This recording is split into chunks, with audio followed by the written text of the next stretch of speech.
सभी दोस्तों का चाणक्य नीति यूट्यूब चैनल पर स्वागत है। आइए दोस्तों, जो हमारे नेक्स्ट पर्सन है उनको डिस्कस करते हैं। हमने 620 क्वेश्चन कर लिए हैं भाई। अगर अभी तक आपने हमारे 620 क्वेश्चन नहीं देखे तो प्ले लिस्ट में जाइए और पहले क्वेश्चन से प्रैक्टिस करना शुरू कर दीजिए। फर्स्ट टाइम चैनल पर आए तो बार बार क्लास में कहने की ये ज़रूरत नहीं कि आप चैनल को सब्सक्राइब कर दीजिए। तो आप आते ही चैनल को ज़रूर सब्सक्राइब करें और हमें जो आपका प्यार मिला उसके लिए आपका बहुत बहुत धन्यवाद। आगे भी हमें ऐसे ही सपोर्ट करते रहिए, हम आपके लिए यहाँ पर काफ़ी यूजफुल कंटेंट लेकर आते रहेंगे। तो आज की क्लास का जो पहला प्रश्न आता है भाई 621 नंबर क्वेश्चन। तो 621 नंबर क्वेश्चन में क्या बताया गया है? हरियाणा के रोहतक में 1857 के विद्रोह का नेतृत्व किसने किया भाई? इंपॉर्टेंट पर्सन है। जो 1857 की क्रांति को लीड करने वाले व्यक्ति है वो काफ़ी इंपॉर्टेंट हो जाते हैं। तो हरियाणा के रोहतक में 1857 के विद्रोह को किसने लीड किया भाई? रिसालदार बिसारत खां ने। तो रिसालदार बिसारत खान ने 1857 के विद्रोह को कहाँ से लीड किया? रोहतक से लीड किया था। तो बल्लभगढ़ से 1857 के विद्रोह को लीड कौन करता है भाई? राजा नाहर सिंह। तो हसन अली खान कहाँ से लीड करता है? दुजाना से। तो दुजाना से कौन लीड करता है भाई? हसन अली खान। तो जज्जर से 1857 की क्रांति को लीड कौन करता है, नेतृत्व कौन करता है? नवाब अब्दुल रहमान। ठीक है, काफ़ी इंपॉर्टेंट पर्सन है ना, क्योंकि जो क्वेश्चन हम आपके लिए लेकर आ रहे हैं सभी क्वेश्चन आपको, अगर आप एंड तक बने रहेंगे फिर आप प्रैक्टिस करेंगे तो आपको अंदाजा हो जाएगा भाई कितनी यूजफुल सीरीज आपने प्रैक्टिस की है। तो नेक्स्ट क्वेश्चन है, हरियाणा के किस शहर को चेरापूंजी कहा जाता है? काफ़ी बार क्वेश्चन आ चुका है भाई, हरियाणा के किस शहर को चेरापूंजी कहा जाता है? छछरौली को। तो छछरौली बताओ भाई हरियाणा में कहाँ पर है? हरियाणा में सबसे अधिक वर्षा होने के कारण क्या बोला जाता है इसको? हरियाणा का चेरापूंजी। ठीक है, हरियाणा का चेरापूंजी क्यों बोलते हैं? क्योंकि यहाँ पर सबसे ज़्यादा वर्षा होती है, तो ये वर्षा का केंद्र है, इसलिए इसको हरियाणा का क्या बोलते हैं? चेरापूंजी। तो चेरापूंजी कहाँ पर है भाई? छछरौली में। तो छछरौली बताओ भाई कहाँ पर है हमारा। नेक्स्ट देखो भाई, आपके लिए क्वेश्चन है, निम्नलिखित में से हरियाणा का भाई लोक नाट्यशाला का पिता किसको कहते हैं? यानी जो लोक नाट्यशाला है उसका पिता किसको बोला जाता है भाई? जनक किसको बोलते हैं? अली बख्श को। तो अली बख्श को क्या कहा जाता है? लोक नाट्यशाला का पिता। यानी हरियाणा लोक जो रंगमंच है उसके पितामह कौन है भाई? आपके अली बख्श हो जाएंगे। लोक नाट्यशाला के पिता कौन होंगे हमारे? अली बख्श। ये काफ़ी इंपॉर्टेंट है, जनक कह दीजिए, पिता कह दीजिए, एक ही बात है। नेक्स्ट क्वेश्चन है, दयाचंद मायना बताओ भाई। दयाचंद मायना हरियाणा का मिल्टन है, हरियाणा का जॉन मिल्टन। आंसू कवि, देखो आंसू कवि कौन है? तो दयाचंद मायना है। ठीक है, आंसू कवि कौन है भाई? दयाचंद मायना है। नेक्स्ट क्वेश्चन है, पंडित लक्ष्मीचंद के नाम देखो भाई क्या क्या हो जाएंगे? सूर्य कवि, सांग सम्राट, संगीत का तानसेन, सूफी दर्शन की मीरा, संपूर्ण कविता का कालिदास। गंधर्व पुरस्कार, ये इंपॉर्टेंट है भाई। गंधर्व पुरस्कार किसको कहा जाता है? पंडित लक्ष्मीचंद को। तो युग पुरस्कार किसको बोलते हैं भाई? युग पुरस्कार भी आपका पंडित लक्ष्मीचंद हो जाएगा, दादा लक्ष्मीचंद। ठीक है, आंसू कवि, तो आंसू कवि दयाचंद मायना है और एक आपके पंडित लक्ष्मीचंद। ठीक है, अगर आपके ऑप्शन में क्या है, पंडित लक्ष्मीचंद आता है, आंसू कवि, तो इसको टिक कर दीजिए, दोनों में से एक आपको जरूर मिलेगा। तो नेक्स्ट क्वेश्चन आता है भाई, हरियाणा का कुरुक्षेत्र जिला निम्नलिखित में से किस राष्ट्रीय राजमार्ग के निकट है भाई? बताओ, हरियाणा का कुरुक्षेत्र जिला निम्नलिखित में से किस राष्ट्रीय राजमार्ग के निकट है? तो ये आपका NH1 पे है भाई। कहाँ पे है? NH1 पे। तो देख लो भाई, जो आपका क्या है, पहले नाम था ये NH1, लेकिन अब नाम क्या हो गया है? NH44। तो हरियाणा में इसकी लंबाई कितनी है? 182 किलोमीटर है। ठीक है, कौन कौन से जिलों से गुजरता है? सोनीपत, पानीपत, करनाल, कुरुक्षेत्र, अंबाला। ठीक है, तो ये जो NH2 है ये भी 44 पे आता है। ये 75 जो किलोमीटर की लंबाई रखता है हरियाणा में। फरीदाबाद, पलवल 2 जिलों से गुजरता है। NH8 है जो वर्तमान में नाम हो जाएगा NH48। तो इसमें कितनी लंबाई हो जाएगी हरियाणा में इसकी? 83 किलोमीटर। कितने जिलों से गुजरता है भैया? आपका गुरुग्राम और रेवाड़ी से। ठीक है, ये आप नोट करके चले क्योंकि ये भी आपके लिए काफ़ी इंपॉर्टेंट चीज़ है। नेक्स्ट क्वेश्चन है, पंडित श्री राम शर्मा ने हरियाणा के निम्नलिखित में से किस साप्ताहिक समाचार पत्र का भाई विमोचन किया, प्रकाशित किया? बताओ, पंडित श्री राम शर्मा का समाचार पत्र कौन सा भाई? बताओ, हरियाणा तिलक कब निकला भाई? ये हरियाणा तिलक पिछले जो सेशन था हमारा, पिछली क्लास थी उसमें ये क्वेश्चन आ चुका है। बताओ भाई, श्री राम शर्मा का जो साप्ताहिक समाचार पत्र है वो कब निकला? 1923 में। ठीक है, कहाँ से निकला है ये? मैंने कम्युनिटी में भी क्वेश्चन आपके लिए डाला था। तो हरियाणा का जो तिलक समाचार पत्र है कहाँ से निकला भाई? तो ये आपका कहाँ से निकला है? हरियाणा तिलक झज्जर से, ठीक है। तो झज्जर से निकला है, तो इनका जन्म कहाँ कब हुआ है? 1 अक्टूबर 1899 को झज्जर में, क्योंकि झज्जर से ये निकालेंगे जहाँ पे इनकी क्या है, जन्मभूमि है, क्रमभूमि है। नेक्स्ट क्वेश्चन आता है आपका, तो पृथ्वीराज रासो किसने लिखी भाई?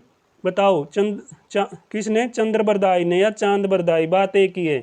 तो पृथ्वीराज रासो किसने लिखी है? चांद बरदाई ने। चांद बरदाई एक भारतीय कवि थे, इन्होंने ब्रज भाषा में एक कवि पृथ्वीराज रासो की भी रचना की है, ठीक है। तो पृथ्वीराज रासो की जो रचना किसने की? बताओ भाई। चांद बरदाई ने, ठीक है। चांद बरदाई ने की, कौन सी भाषा में करी? ब्रज भाषा में की है। तो ये कविता चौहान राजा पृथ्वीराज चौहान जो 12वीं शताब्दी के भारतीय राजपूत राजा हुए, तो उनके जीवन के बारे में दर्शाती है। इसमें खुद को पृथ्वीराज चौहान जो क्या एक दरबारी कवि यानी मित्र के रूप में दर्शाया गया है। तो राव तुलाराम निम्नलिखित में से किसके लिए जाने जाते हैं भाई? राव तुलाराम, बताओ। ये 1857 की क्रांति का कहाँ से महत्वपूर्ण नेता था? तो बताइए। रेवाड़ी से। तो किसके रूप में जाने जाते हैं? हरियाणा से 1857 के विद्रोह का एक महत्वपूर्ण नेता माना जाता है, तो इसके रूप में जाने जाते हैं। तो इनका एक शहीदी दिवस, जो शहीदी दिवस है वो किसकी याद में मनाया जाता है? राव तुलाराम की याद में। तो स्मृति में हरियाणा शहीदी दिवस 23 सितंबर को मनाया जाता है। तो इनका जन्म कब हुआ भाई? जन्म बताओ। 9 दिसंबर 1825 को, ठीक है ना, इनका जन्म हो जाता है। तो इनका जन्म भाई 9 दिसंबर 1825 को हुआ है। तो इनकी मृत्यु कब होती है?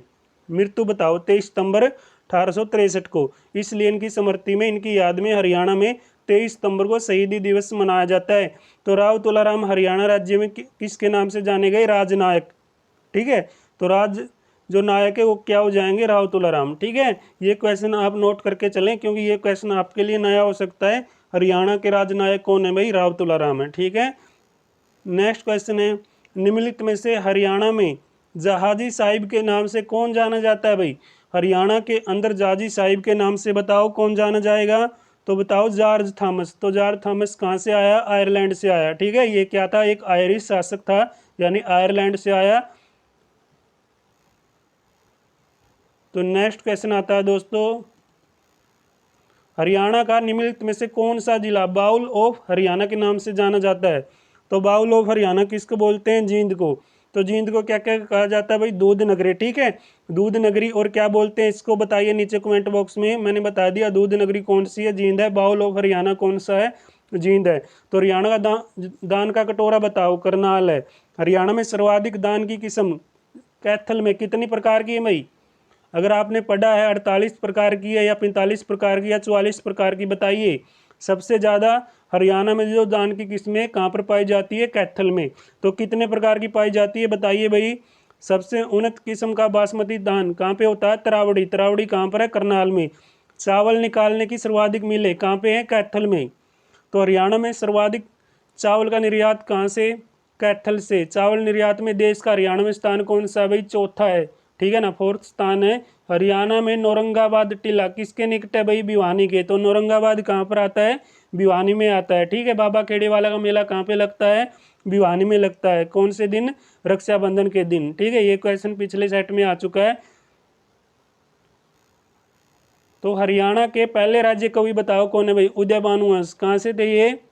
कहाँ से थे भाई? बताओ। तो ये हरियाणा के क्या थे? राजकवि। बताइए कहाँ से थे भाई? बताओ कहाँ से थे ये?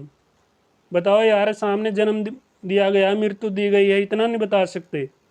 देख लो, इतना तो बता दिया करो। नेक्स्ट क्वेश्चन है, राष्ट्रीय राजमार्ग 10 हरियाणा के निम्नलिखित में से किस जिले से नहीं गुजरता? यानी जो NH10 है भाई, हरियाणा के कौन से जिले से नहीं गुजरता? तो जींद से नहीं गुजरता भाई, ठीक है। वर्तमान में नाम क्या हो गया इसका? NH9, यानी 9 नाम हो गया भाई, ठीक है। तो NH9 है जो आपका जींद जिले से नहीं गुजरता। तो NH9 है जो आपका हरियाणा का सबसे लंबा राष्ट्रीय राजमार्ग है भाई। सबसे लंबा राष्ट्रीय राजमार्ग कौन सा है? NH9। तो हरियाणा में इसकी लंबाई कितनी हो जाएगी? 286 किलोमीटर। कितनी लंबाई हो जाएगी दोस्तों? 286 किलोमीटर। हरियाणा के 6 जिलों से गुजरता है। कौन कौन से जिलों से? झज्जर, रोहतक, भिवानी, हिसार, फतेहाबाद, सिरसा, ठीक है ना। इसलिए सबसे ज़्यादा इसकी लंबाई है। प्रमुख शहर कौन कौन से हो जाएंगे? Bahadurgarh, Sampla, Rohtak, ma'am, मुंडाल, Hansi, Agroha, Fatehabad, Sirsa, डबुआली।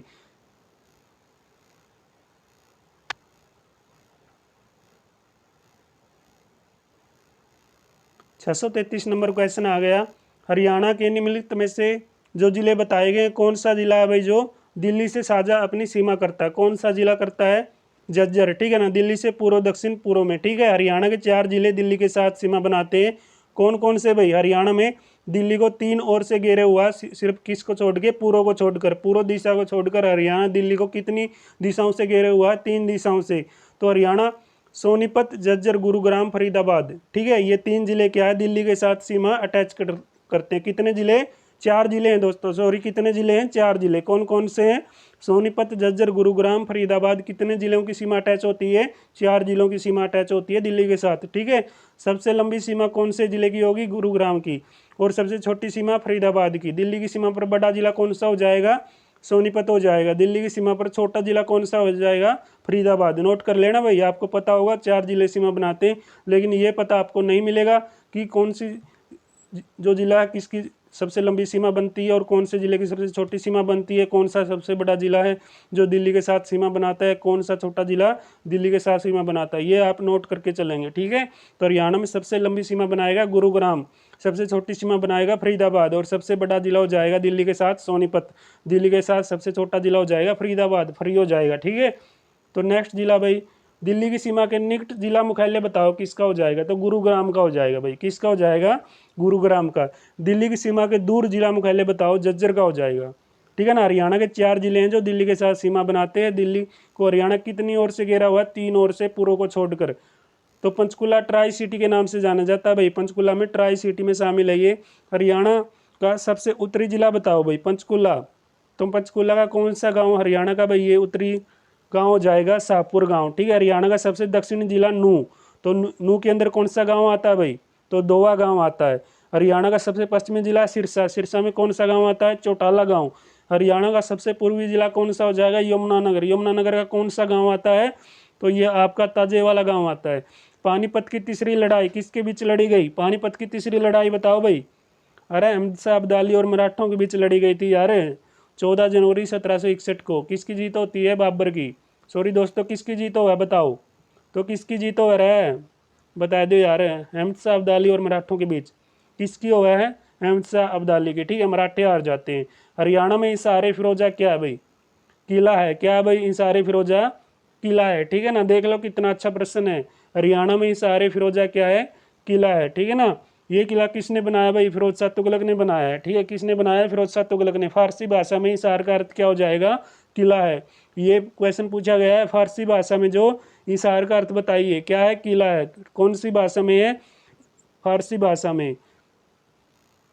Next question है भाई, तो नेक्स्ट क्वेश्चन में बात हुई है विनोबा भावे का समर्थन करने के लिए निम्नलिखित में से हरियाणा के किस कवि ने भूदान आंदोलन में सक्रिय रूप से भाग लिया?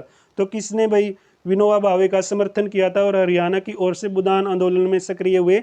भाई परमानंद, ठीक है। भाई परमानंद ने भूदान आंदोलन में सक्रिय रूप से भाग लिया था हरियाणा की ओर से, ठीक है ना। विनोबा भावे का साथ दिया था। तो नेक्स्ट क्वेश्चन आता है हरियाणा के निम्नलिखित में से कौन सा जिला ऐसा जो चरखी दादरी के साथ अपनी सीमा को साझा नहीं करता? कौन सा जिला साझा नहीं करता भाई? जो हरियाणा का 22वां जिला बना उसके साथ अपनी सीमा को अटैच नहीं करता, संपर्क में नहीं है। तो हिसारवासी इसके संपर्क में नहीं है भाई, चरखी दादरी के संपर्क में, ठीक है। तो चरखी दादरी जिले के साथ अपनी सीमा साझा नहीं करते हिसारवासी। जो चरखी दादरी जिले के साथ सीमा बनाने वाले जिले हो जाएंगे आपके भिवानीवासी, और जो महेंद्रगढ़ वासी हैं, झज्जरवासी, रोहतकवासी, ये आपके चरखी दादरी के साथ सीमा बनाते हैं। तो नेक्स्ट आता भाई, किस जिले को हरियाणा का हृदय कहा जाता है? हरियाणा का हृदय भाई यानी हार्ट ऑफ हरियाणा किसको बोलते हैं? तो हार्ट ऑफ हरियाणा किसको कहेंगे भाई? जींद को, ठीक है ना। ये इंपॉर्टेंट पर्सन है क्योंकि कई बार पूछा गया, और बिल्कुल सिंपल पर्सन भी है क्योंकि ये चीज़ें भी आप गलत कर देते हो, तो इसलिए आपके लिए ये प्रोविज सेट चले हुए भाई। जींद के राजा कौन थे भाई? गोपाल सिंह। कौन थे? गोपाल सिंह। वर्ष 1763 में करनाल में बंदी बनाए गए थे। कब बंदी बनाए गए? 1763 में करनाल में बंदी बनाए गए थे। ये आपके लिए जानकारी है भाई। नेक्स्ट है जो आपका आज का प्रश्न, हरियाणा में गेहूं का सबसे बड़ा उत्पादक जिला? अरे सिरसा है। और कपास का भी सबसे बड़ा उत्पादक जिला कौन सा हो जाएगा? सिरसा हो जाएगा, ठीक है ना। और सबसे कम उत्पादक कौन करता है भाई गेहूं का? बताओ। पंचकुला, मेवात, पलवल। 3 ऑप्शन दे दिए, या इनमें से कोई नहीं, बता दियो, ठीक है ना। और कपास का सबसे बड़ा जो उत्पादक हो जाएगा, सबसे बड़ा उत्पादक सिरसा हो जाएगा, दूसरे नंबर पे हिसार हो जाएगा। और सबसे कम बताओ भाई कौन करेगा? तो बताओ कौन करेगा? पलवल, मेवात, या फिर आपका पंचकुला। 3 ऑप्शन इसमें दिए मैंने, बताइए। तो हरियाणा में बाजरा, सरसों, जौ, चने का सबसे बड़ा उत्पादक कौन सा हो जाएगा? भिवानी जिला हो जाएगा। तो दोस्तों आज की क्लास में हमने कितने क्वेश्चन कर लिए? 640 तक। और ये जो हमारा पड़ाव है समापन की ओर है, क्योंकि हम लगभग 1000 प्लस क्वेश्चनों का जो टारगेट लेके चले हुए हैं। और आगे भी देखो, अगर आप इन 1000 प्लस क्वेश्चनों को प्रैक्टिस करेंगे, उसके बाद हम जो ये टेस्ट लेके आएंगे इन्हीं प्रश्नों का, फिर आप अपना आकलन करना भाई, आपने प्रीवियस जो क्वेश्चन तैयार किए हैं, प्रैक्टिस की है, वो कितने अच्छे क्वेश्चन तैयार किए हैं, ठीक है ना। आप जो आकलन करेंगे, फिर बेस देखेंगे भाई आपकी तैयारी यहाँ पे कैसी हुई है। तो यही है दोस्तों, अभी तक अगर आपने चैनल को सब्सक्राइब नहीं किया तो प्लीज़ यार आप चैनल को ज़रूर सब्सक्राइब किया करो, क्योंकि इतनी मेहनत से आपके लिए कंटेंट ढूंढते हैं, फिर आपके लिए वीडियो बनाते हैं, और आपका इतना तो फर्ज बनता है, क्योंकि आपका इन चीज़ों में जाता कुछ नहीं, सामने वाले को इन चीज़ों से हौसला मिलता है। तो आप सभी का बहुत बहुत धन्यवाद। जय हिंद, जय भारत। मिलते हैं नेक्स्ट क्लास में। Best of luck.